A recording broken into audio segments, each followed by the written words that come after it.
Hey team, another late post. Sorry about that. It's starting to become a habit. I'll see if I can try and catch up over the next few days. I think we're at day 17, and just going to talk a little bit about paleo substitutes, I guess we call it. Ways to improve upon traditional foods that are not necessarily too good for you. Make them a little bit more paleo, so you can still enjoy the foods that you're kind of used to. Something we get that's really common from new clients when we start talking to them about eating better is a bit of a pushback. There's no way I can give up my insert your grain-based food here, or sugar, or alcohol, or whatever, take your pick. No way I can give that up. Whether it's potatoes, bread, cake, pasta. Some people just can't imagine life without these highly processed, sugar spiking foods. But one of the goals of this challenge, this 30-day challenge, is to try and break free from that addiction. And it is an addiction. By cutting these foods out completely, okay, until you try it, you're not going to. Until you have a go, you never know how it's going to go. Got to let your taste buds and your brain reset by giving your pancreas a break from producing so much insulin.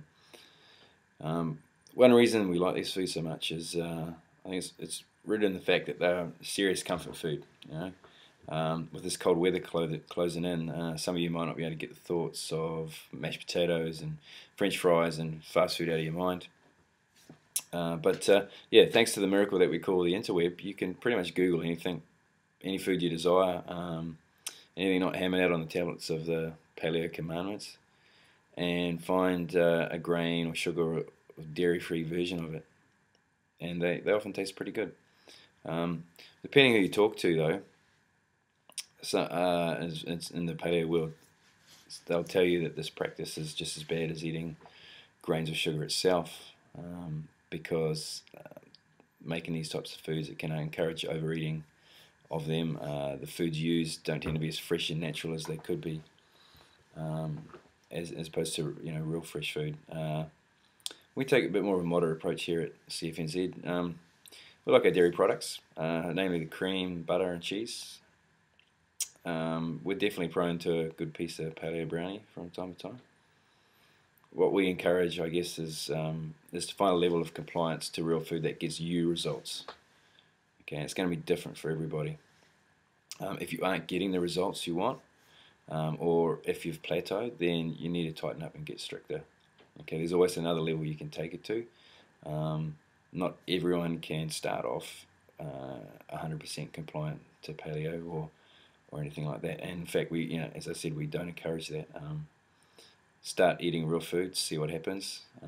If changes occur, then stick with it. If they don't, or they slow down, then try getting stricter. I posted some photos below this video of some of my recent meals. I had 2 massive cauliflowers to use up today, so I dealt to them. For those of you who haven't tried mashed, I call them potatoes. You can't even tell the difference between regular potatoes. You've got to use a stick blender though, or a blender. Just plain mashing doesn't quite change the consistency enough. You've got to blend them. Amazing, absolutely amazing. I did a shepherd's pie with beef mince, red peppers, and carrot. Made a nice hearty bangers and mash for lunch today. Got some gluten-free sausages and onion gravy, which I made with the sausage fat. Added some beef stock, whole grain mustard, tomato paste, almond meal, a little balsamic vinegar. It was amazing. And you can even make pizza base from cauliflower. I haven't tried that one yet, but apparently it's amazing. Is there anything that the cauli can't do? Wonder vegetable. So take a look at those photos, and I'll chuck the recipes in as well, and a couple of links to some others. And yeah, just know that you can make some pretty decent food that resembles the stuff you think you're trying to give up. Okay, still based around good paleo principles though. All right, talk to you tomorrow.